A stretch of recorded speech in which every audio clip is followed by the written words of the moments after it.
A court in Bac Binh District in the south-central province of Binh Thuan Thursday sentenced Duong Van Ngoan to 5 years and 8 others to between 3 and 3.5 years for disturbing public order.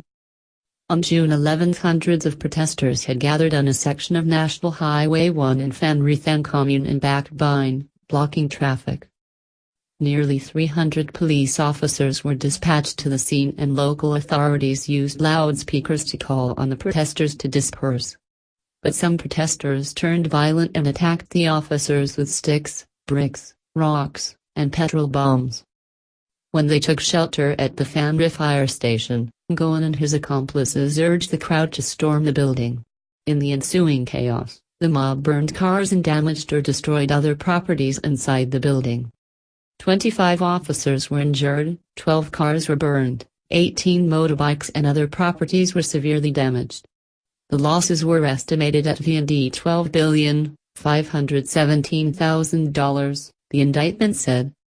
Traffic on National Highway 1 was paralyzed for 6 hours, it said. At the trial Thursday, the accused admitted to their crimes and asked for lesser sentences, and the court obliged since they had no criminal backgrounds. A number of protesters are still being investigated for resisting law enforcement officers performing official duties and deliberate destruction of property. In September 15, protesters had been jailed for 2 to 4.5 years for the same charges.